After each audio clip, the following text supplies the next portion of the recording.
Bergembiralah karena Tuhan sudah dekat. Dalam liturgi gereja Katolik, minggu ketiga dalam masa Advent dinamakan Minggu Gembira. Orang Latin menamakannya Gaudete. Orang Inggris menyebutnya Joy. Dan Helok, orang Hong Kong bilang. Lalu orang Batak menyebutnya dengan Las Niroha. Dinamakan Minggu Gembira karena kedatangan Tuhan sudah dekat. Bersamaan dengan itu, bacaan-bacaan kitab suci dalam liturgi hari Minggu ketiga ini juga membicarakan hal-hal yang menggembirakan, penuh hiburan, memotivasi, serta memberikan semangat dalam hidup. Yesaya menghibur orang Israel. Ada dalam kitab Yesaya bab 61 ayat 1 sampai 2a, dilanjutkan ayat 10 sampai 11. Yesaya menghibur dan meneguhkan orang Israel yang lagi dilanda kekecewaan dan mengalami kesulitan demi kesulitan dalam hidup.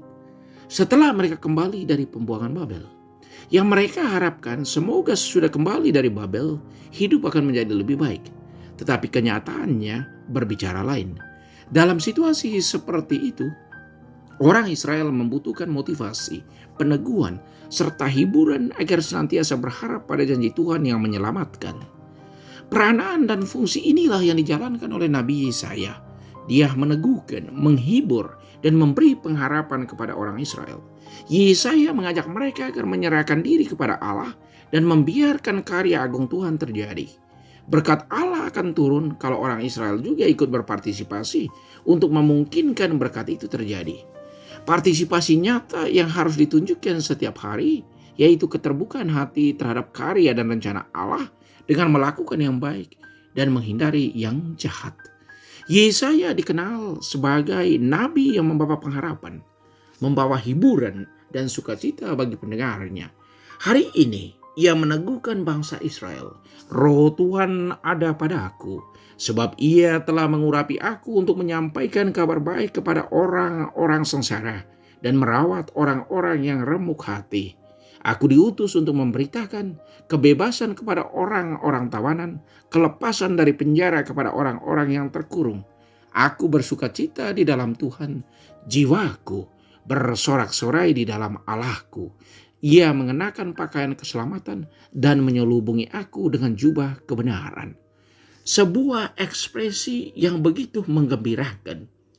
Kewajiban setiap orang beriman adalah untuk saling meneguhkan, menghibur, dan memberi pengharapan kepada sesama.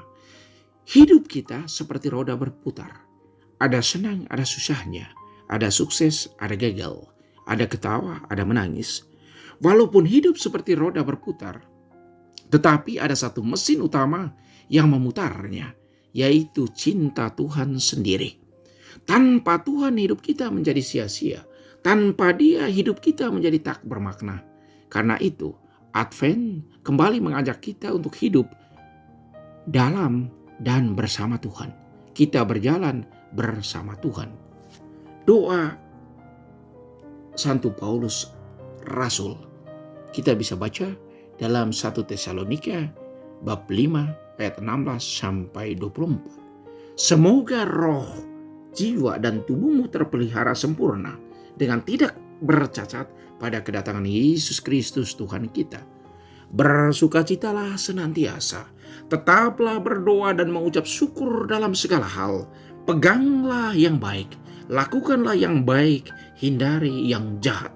Semoga kamu tidak bercacat, roh, jiwa, dan tubuhmu.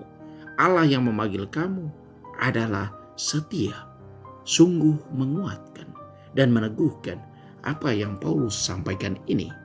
Saudara-saudari, apalagi yang kita cemaskan dalam hidup ini kalau Tuhan ada bersama kita? Apalagi yang harus kita takuti kalau Tuhan senantiasa menyelimuti kita dengan kehangatan kasih sayangnya? Hanya kadang kita lupa dan melarikan diri dari Tuhan dengan berjalan pada lorong kehidupan yang kita sendiri ciptakan.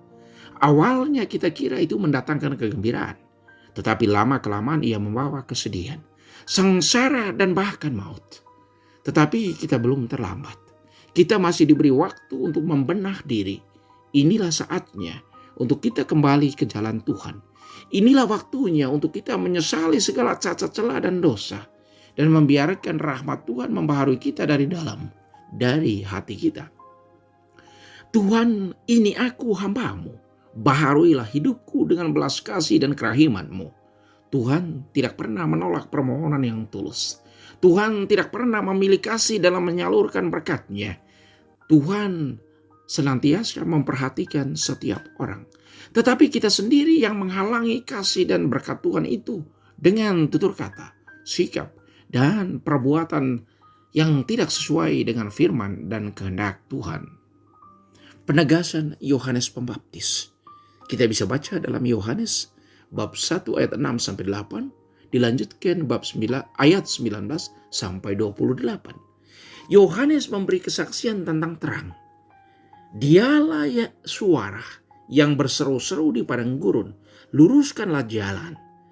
Aku membaptis kamu dengan air, tetapi di tengah kamu berdiri Dia yang tidak kamu kenal, yaitu Dia yang datang kemudian dariku.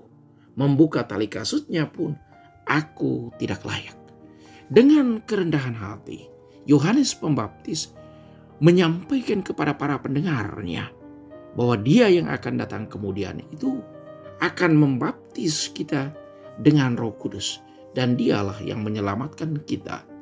Yohanes Pembaptis adalah pribadi yang kokoh, berani serta mengandalkan Tuhan dalam pewartaan dan kesaksian hidupnya. Misinya sungguh berat, tetapi iman dan harapannya akan kebaikan Tuhan.